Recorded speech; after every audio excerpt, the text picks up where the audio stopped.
Señor, tú has sido nuestro refugio de generación en generación. Muy queridos y venerables hermanos en el sacerdocio, reverenda Madre Priora y querida comunidad de Carmelitas Descalzas, carísimos hermanos, todos en el corazón de Jesús de Teresa, amigos de este monasterio de la Encarnación de Ávila, en el que yo, haciéndome portavoz de todos, y no sin cierta confusión, porque no lo merezco, expreso repitiendo el versículo del Salmo, esta sorpresa, esta maravilla interior que se amasa toda en un sentimiento de gratitud adorante y de estremecimiento humano, religioso, que pronto pasan las generaciones, no solo para Dios, también para nosotros. Y en medio de ese vaivén de años y de siglos, de días y de aconteceres, de sombras y de luces, Él es nuestro refugio. Porque 1000 años en su presencia son un soplo, un ayer que ya ha pasado antes de que lo digamos, una flor que se ha marchitado antes de que podamos aspirar su aroma, pero ese aroma no se evapora porque es el perfume de Dios, el que en medio de las generaciones y vicisitudes siempre está, siempre es. En Él somos, nos movemos y existimos. Porque Él es nuestro refugio a manera de decir, o sea, Él es nuestra casa, Él es nuestro hábitat, Él es el aire que respiramos. En Él se inscriben los siglos, porque en Él, el hacedor de los siglos, y el Señor de la historia, no existen los años ni los milenios. Y sin embargo, a nosotros nos gusta conmemorar la cadencia de esto que ilusoriamente, porque somos peregrinos de lo caduco, hemos dado en llamar tiempo.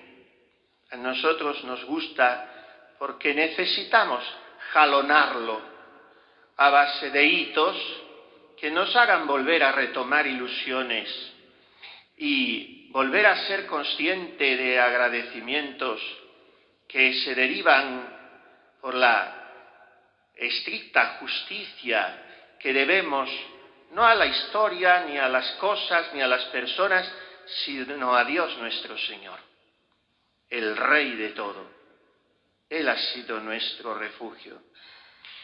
Por eso nos sale del alma estar aquí esta tarde, estar no como unos amigos, esto también es una añadidura, pero no solo como una congregación humana que conmemora algo, sino estar aquí esta tarde inscribiéndonos en la única, suprema, definitiva y perfecta acción de gracias, que es la de Cristo al Padre en la Eucaristía. No es que una misa nos resulte un vehículo más o menos oportuno o conveniente o inclusive necesario para conmemorar algo. Hoy se habla así, con una triste, cuando menos, imprecisión teológica. Misa en memoria de tal cosa. No. La misa no es para conmemorar, es para adorar, pedir perdón, agradecer y solicitar nuevas mercedes. En medio de todo eso, nosotros hacemos memoria agradecida. Y es lo que han querido nuestras madres carmelitas invitarnos a hacer con ellas esta tarde. Nos han invitado justamente a esto, a saborear que aquí está Dios, Aquí lleva Dios muchas generaciones. Aquí está Dios en Jesús. Y aquí está Jesús en Teresa. Y aquí está Teresa en sus hijas. Y por eso nos sentimos presas de un temor entre infantil y reverencial cuando, entrando en esta capilla santa, leemos esas palabras: la tierra que pisas es santa. No es solo la tierra, es el aire que respiras, es la historia que percibes y es la santidad que, como una bocanada de aire fresco en medio de un mundo tan desnortado, te acaricia el rostro y el alma. Y en esta santidad, como un torbellino que suavemente nos envuelve y nos arrastra, nosotros nos consideramos una partecica pequeña pero activa de una historia gloriosa, de una historia que tiene ya 538 años, tantos como los que hace que se fundó este monasterio, Intramuros. Y en este lugar, justamente 500, tantos como los que hace que fue bautizada una niña como un lucero que había nacido una semana antes en Ávila de los Caballeros, de don Alonso de Cepeda y doña Beatriz de Ahumada. Teresa, que aquel miércoles de Pascua, 4 de abril de 1515, estaba ingresando en la gran familia de la Iglesia de los hijos de Dios, mientras que en este monasterio, un poco precipitadamente, porque las cosas se inauguran como se puede, un sacerdote estaba alzando la hostia santa en la primera misa que se celebraba aquí. 538 años, 500 años, y después la 10ª parte, 50 años. Esta es la fecha que nos congrega, y en torno a la cual yo, que repito, inmerecidamente había sido invitado hacía tiempo a celebrarla con ustedes, vengo meditando y vengo acogiendo en mi interior la sugerencia de compartir con ustedes eso que he meditado, que serían las 4 venidas de Teresa a esta casa a lo largo de estos 500 años. Sí, son 4 venidas. La primera se remonta a aquella mañanita fría de ánimas, el 2 de noviembre de 1535, cuando aquella joven veinteañera, con su saya de terciopelo anaranjado, saliendo a escondidas de casa de su padre, al otro lado de las murallas, y subiendo por la calle de las Tres Tazas, traspone la puerta del Carmen y bajando por el valle de Lajates, llama a las puertas de este monasterio, esa puerta por la que hoy ingresan los peregrinos, que no turistas, que vienen a rezar aquí a la Santa. Estaba todo combinado con las monjas y entra Teresa aquel día a ser carmelita en este monasterio, su primera venida. Una venida traumática, una venida que hace violentándose a sí misma porque me parecía que cada hueso se apartaba de por sí, porque no era tan grande, dice siempre humilde, el amor de Dios que quitara el amor de los parientes. Y sin embargo, de sí misma diría después, en el libro de su vida, que el Señor me dio ánimo contra mí, de manera que lo puse por obra. Y después nunca conoció, también confesará paladinamente, el descontento de ser monja. En esta casa grande y deleitosa, con celda muy a su gusto, esta en la que nos encontramos, sobre todo privilegiadamente los sacerdotes, porque la celda de la Santa Madre continuaría por el presbiterio. En esta casa vivirá ella 27 años. Es casi la mitad de su vida y en la cual se forja su personalidad religiosa, en la cual se fragua una entrega esponsal a su amado Jesús sin fisuras. Eso sí, una entrega que adquiere la forma de un proceso asendereado, como es nuestra relación con Dios, con subidas y bajadas, con caídas y levantadas, pero a partir de esa última caída ante el Cristo muy llagado, Teresa se levantará para siempre. Y entonces aquí todos son gracias en cascadas, todos son amores en torrentes cuya crecida no se detiene nunca. Y viene el descubrimiento de Cristo en visión intelectual y después imaginaria. Y viene la transverberación. Aquí estamos. En medio habían venido las disipaciones y frivolidades y locutorios y avisos de Cristo, y su apertura a la amistad con doña Guiomar de Ulloa y tantas gentes, y su relación con confesores santos que aquí venían. En fin, 27 años tan fecundos que dejaron aromados de santidad para siempre los muros de este monasterio y que se convirtieron en un imán que traspasa todos los calendarios y supera todos los cansancios y acaba con todas las rutinas y monotonías. De manera que esos 27 años de Teresa como que se han detenido en el tiempo para abrazarnos constantemente a todos nosotros, los amigos de su casa de la Encarnación. Su primera venida.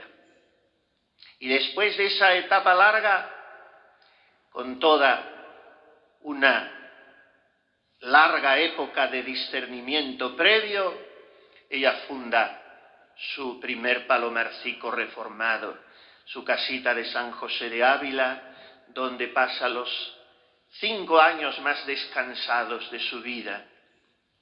Y justo a los 5 años en punto, obedeciendo el mandato del general Rubeo y la voz insistente de su Cristo, se echa por los caminos de toda España y a fundar Carmelos hasta el número de 15. Pero hay una interrupción en ese trajín fundacional teresiano que es único en la historia de la Iglesia. Y es cuando los superiores la mandan dejarlo todo para venir, paradojas irónicas de la historia, a ser priora en la misma casa de la que había salido ella, precisamente para comenzar una vida que entendía de parte de Dios que debía ser mucho más exigente que la que se podía entonces vivir en la Encarnación. Y es de aquí que tenemos de nuevo a doña Teresa de Ahumada, ahora convertida en Madre Teresa de Jesús, en esta casa. Otros 3 años. Qué difícil era todo y qué fácil lo hizo ella. Pasó de ser introducida a empellones literalmente por esa puertecica que vemos junto al coro bajo de la iglesia, a ser aceptada unánimemente por las monjas a las que había reducido a la conversión del cariño desde aquella primera exhortación que les dirigió, sentada en el santo suelo, porque en la silla prioral había puesto a su Clemencia, que era, escribirá la hermana del obispo de Ávila, la que hacía estas maravillas que se producían en esta casa. 3 años que, acaso en intensidad, si no extensivamente, superaron a aquellos primeros 27. Y esta fue la segunda venida de Santa Teresa de Jesús a esta casa de la Encarnación, el 6 de octubre de 1570. Y vivió aquí la caricia de la clemencia y sobre todo bajo el magisterio incomparable de su senequita, San Juan de la Cruz, a quien ella había traído a ser confesor para que la ayudase a reformar la comunidad. La gracia del matrimonio espiritual en aquel comulgatorio ante el cual todos cuando pasamos deberíamos hacer genuflexión como si siguiera expuesto el Santísimo Sacramento. Esa segunda venida terminó también en el tiempo y ella siguió fundando. Y después su alma preciosa voló al cielo, no muy lejos de aquí, en Alba de Tormes. ¿Y por qué entonces hemos empezado anunciando que hablaríamos de 4 venidas? Con lo cual también acabaré contradiciéndome a mí mismo.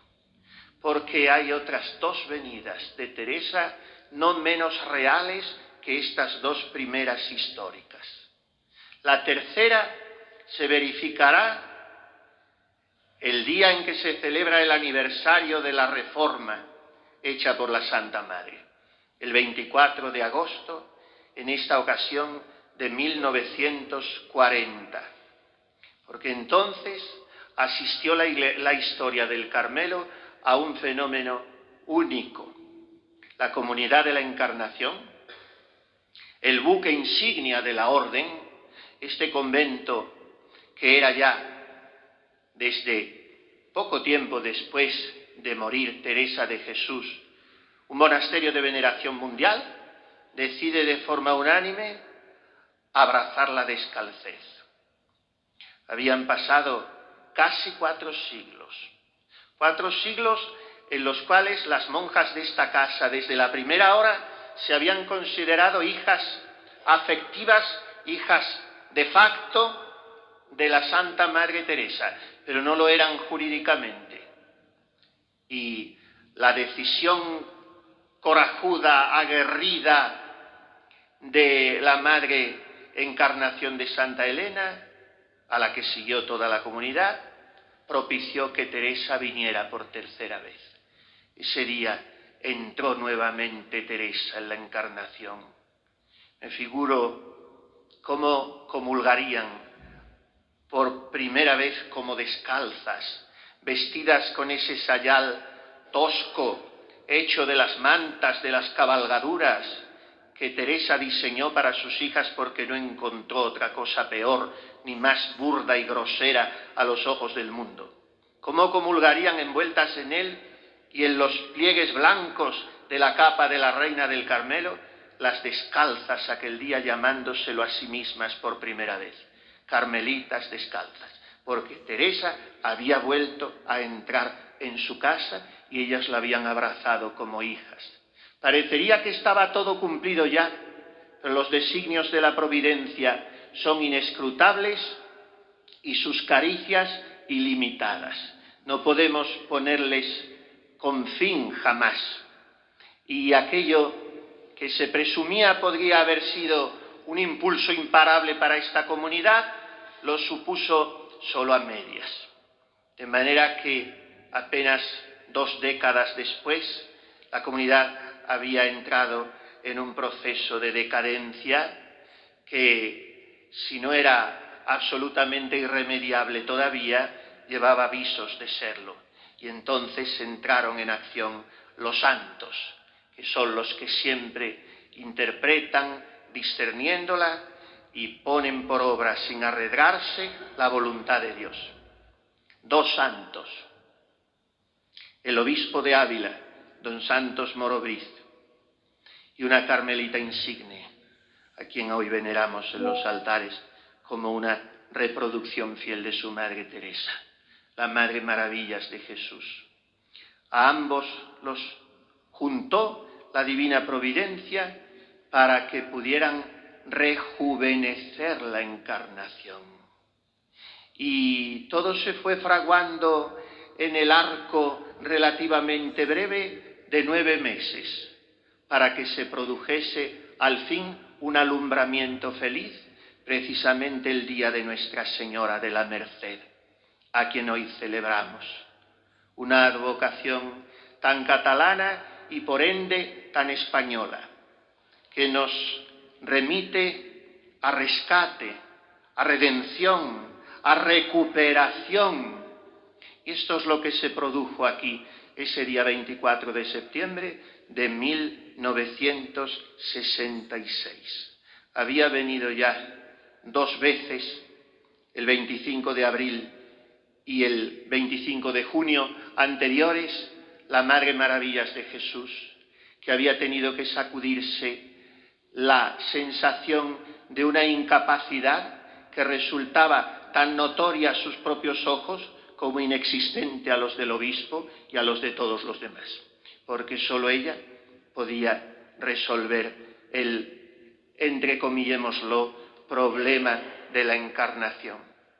Y al fin se llegó a esa fecha que es la que hoy vuelve a congregarnos a nosotros, 24 de septiembre, y todo comenzó de nuevo, no porque hubiera terminado, sino porque todo en la vida necesita ser refrescado, rejuvenecido, redescubierto. Hay que volver al primer amor. Y eso es lo que se consiguió en esta Santa Casa, gracias a la Madre Maravillas de Jesús, en primer término, en último, a la que fue su continuadora y la realizadora de lo que la Madre Maravillas concebía como un cauce de solución proporcionado, que era fue nuestra inolvidable, siempre recordada, querida Madre Magdalena de Jesús, a quien supongo que una buena parte de los que estamos aquí tuvimos la gracia de tratar y de beneficiarnos de una santidad tan llana y desenfadada como imponente en su evidencia llena de naturalidad y de fervor cristalino y alegre. Una mujer única, esta Madre Magdalena, a quien el Señor, según escribía en una carta a la Madre Maravillas, tenía destinada desde toda la eternidad para venir a restaurar, que esta es la palabra más procedente, el monasterio de la Encarnación. Y con la Madre Magdalena, 7 monjas llenas de juventud, de ilusión, de ansias de inmolación y de morir sembrándose en el surco para que la semilla diese vida. Y a fe que la dio, porque empezaron enseguida y hasta hoy a fluir a este monasterio vocaciones. Y con las vocaciones de dentro, lo que podríamos llamar vocaciones de fuera, porque la encarnación supone para tantos de nosotros como un referente silencioso, oculto, cuanto más lo sea y lo siga siendo, será mejor para todos, y cuanto menos propiciemos nosotros que lo sea, menos favor les haremos. Será un referente, como digo, silente, pero potentísimo, de vida espiritual, de acercamiento a Jesús en los sacramentos de la Iglesia y de intimidad con una Teresa que a lo largo de los siglos sigue siendo para nosotros amiga, hermana, maestra, compañera de viaje, consoladora, estímulo. Nosotros encontramos que eso lo recibimos como ondas muy suaves de perfume que se cuelan desde ese cedazo de la doble reja hasta nosotros y llegan misteriosamente hasta nuestra casa, nuestra familia, nuestras preocupaciones, porque las carmelitas están ahí. No las vemos ni lo necesitamos. No las oímos más que cuando llega hasta nosotros en la celebración litúrgica, como el arroyo de una tórtola enamorada, sus cantos. Pero están porque habiendo podido desaparecer, esto lo evitó la santidad de maravillas de Jesús y la prudencia, el tacto, el sentido común, el buen hacer, el don de gentes y la entrega ilimitada de la Madre Magdalena de Jesús y de las 7 descalzas que como un ramillete de flores frescas trajo consigo. Las que estaban no fueron menos heroicas en la aceptación de una fusión que en principio no se presentaba tan hacedera, pero supieron morir todas. Este es el secreto. Y por eso la figura que se dibujó cada vez con más nitidez fue la de Jesús resucitado, a cuya vida nosotros damos paso si sabemos morir con Él, para resucitar también con Él. Queridas madres y hermanas, muchas gracias. Yo las doy, y perdonen esta confidencia personal, porque de esos 50 años llevo ya compartidos con esta comunidad casi 30. Y en esos 30 y aún más en los 50, cuántas personas, cuántos acontecimientos, cuántos nombres, cuántas fechas, cuántas lágrimas y sonrisas, cuántos consuelos de Dios y noches oscuras, cuántas nubes y cuántos soles, cuántas cosas. Y todo está en el corazón de Dios. Tendríamos que seguir y nos haríamos interminables, y ya lo voy siendo desde hace un rato, pero me lo consiente la indulgente y elegante paciencia de todos ustedes. Tendríamos que seguir enumerando, pero yo debo referirme de una manera ya muy sucinta y conclusiva a algunos nombres que no sería de justicia omitir, refiriéndonos a esta media centuria de la que venimos haciendo memoria. Y el primer nombre es el de otro santo y que santo, San Juan Pablo II, que a mitad de este proceso del que hablamos, de esta etapa, también santificó con su presencia este lugar, y supongo que las monjas en algunos días en que puedan pasear por la huerta, todavía percibirán a veces el eco de los gritos desaforados, porque aquel día se les permitía todo, de las 3.000 monjas de clausura españolas a las que convocó aquí el Papa para decirles que no arriaran la bandera de la fidelidad. Y después, o antes quizá, el paseo a modo de peregrino, en plan intimista, por las diversas dependencias de la clausura, guiado por la sonrisa pícara de la Madre Magdalena de Jesús. Juan Pablo II y don Marcelo, que ha venido 33 años consecutivos, empezando desde el inicio en que llegaron las madres, para desgranar de una manera magistral algo tan difícil como ese fenómeno místico subjetivo de la transverberación de Santa Teresa, que él nos hacía saborear como quien pone en nuestros labios una ambrosía desconocida. Don Marcelo, que está también aquí con nosotros hoy.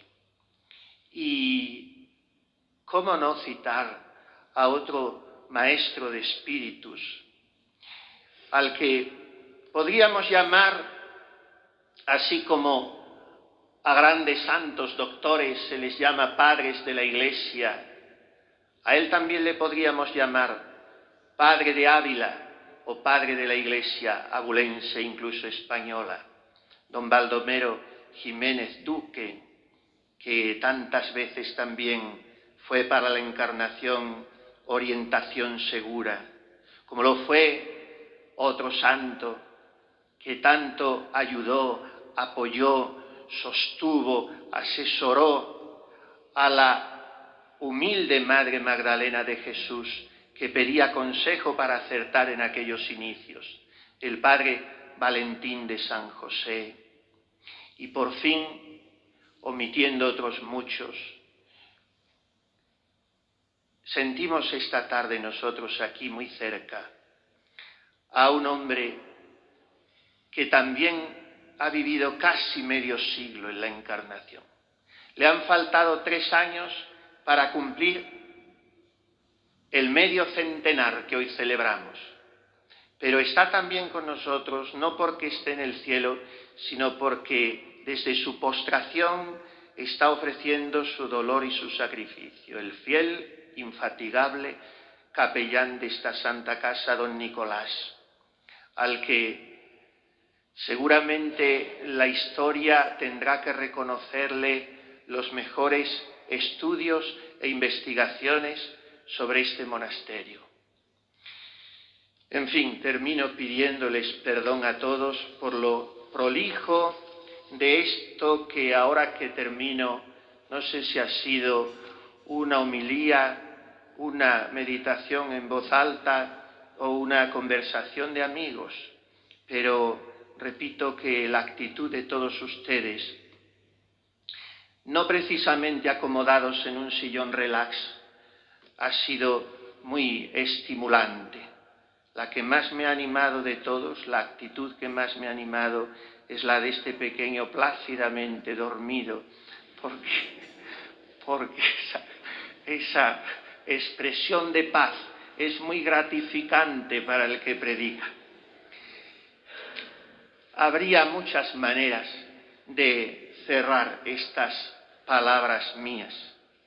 Yo lo hago como siempre debemos hacer los sacerdotes, no porque sea un recurso oratorio que nos ayuda a cerrar por fin, dirían algunos fieles, nuestras homilías, sino porque es algo a lo que recurrimos para que el Señor bendiga y haga fructificar lo que hemos dicho anteriormente, que es la alusión a la Santísima Virgen. En este día de Nuestra Señora de la Merced, la invocamos como tantas veces, como Reina y Hermosura del Carmelo, y le decimos lo que le cantan sus hijas aquí en esta casa, a quienes les gusta invocarla y visitarla y mimarla y mirarla y acariciarla bajo el título dulcísimo de la clemencia. Con tu fiel presencia, Madre de clemencia, todo se ha trocado en dicha y luz. Nuestra vida es un cielo de paz y de consuelo. Estas maravillas nos las haces tú. Todo lo que ha sucedido en estos 50 años, todo lo que ha sucedido en estos 500 años, ha sido gracias a la intercesión de María, gracias a las mercedes de María, medianera universal de todas las gracias. Teresa ha estado detrás, mas últimamente Maravillas ha estado detrás. Otras almas a las que piadosamente consideramos santas, como las Madres Encarnación y Magdalena, y tantas ocultas que no quisieran ser nombradas, ni yo debería hacerlo, han estado detrás. Pero quien ha estado siempre presente, no durante una etapa determinada, sino constantemente ahí, como están las madres, siempre ahí ha sido ella, María. Y por eso en sus manos ponemos nuestra acción de gracias. No homenajeamos a nadie, no aplaudimos a las carmelitas. Quizá necesitan menos alabanzas y más oración para que sean más santas de lo que son, porque a nosotros nos conviene eso. No hacemos confección de ditirambos a nada de este mundo. rendimos nuestra frente ante Dios, el hacedor de todo bien, y miramos sonrientes como niños a María y le decimos: Madre mía, ¿por qué me has amado así? No hay en mi vida un instante que no esté lleno de ti. Madre mía, ¿por qué me has amado así? Qué buena has sido conmigo, todo te lo debo a ti. Todo lo debemos a Nuestra Señora de la Merced, Reina y Hermosura del Carmelo. Por eso, repito, en sus manos ponemos esta acción de gracias que creo que puede ser resumida en unas palabras breves que escribió al año de la llegada de las madres, o sea, en 1967, una de las monjas que las recibieron. Una mujer que había despreciado los blasones y títulos del mundo y poniéndolos debajo de sus pies, después de enviudar, había entrado en este monasterio.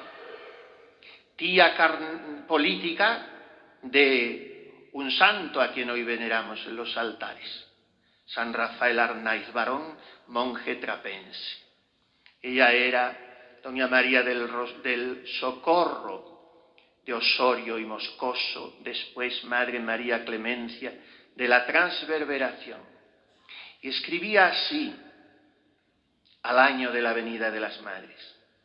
Y nos quedamos con este sabor de boca de sus palabras y con él continuamos nuestra Santa Misa sin credo que no lo impera la liturgia, ni preces que no hacen falta, porque toda la misa será una petición por ellas y porque la homilía ha sido suficientemente larga. Ha pasado un año, escribía esta monja insigne, hoy diríamos, han pasado 50 años, de la llegada de nuestras madres de Aldehuela, Cerro, Arenas, Duruelo, San Calixto. Quisiera hacer un balance. Es difícil de expresar. Las misericordias de Dios han llovido abundantemente. Mucho sacrificio costó por ambas partes, las que vinieron, las que se desprendieron de ellas y las que estábamos aquí. Todo eso sumado es un tesoro y ya se ven los frutos. Poco a poco, suavemente, vamos entrando. La caridad nos rodea, nos envuelve y nos rinde. Todo es paz, alegría y silencio. Vamos despertando a una nueva vida y calando a fondo lo que debe ser una carmelita. Año de misericordias, 50 años de misericordias, que nunca sabremos agradecer bastante. Con ellas nos vinieron todos los bienes, y no es el menor el bien espiritual. Gran mejoría en todo. Creo que nuestra madre estará contenta. Nuestra madre era la Madre Magdalena de Jesús, y vaya si lo estaba en medio de tantos sufrimientos. Creo que nuestra madre estará contenta, pues no hay mayor felicidad que ver aprovecharse las almas por nuestro medio, y eso ya lo está palpando. El Señor les paga, como siempre, 100 por 1. ¿Cuánto vale el sacrificio y cuántas cosas alcanza? Gracias, Dios mío, gracias y siempre gracias.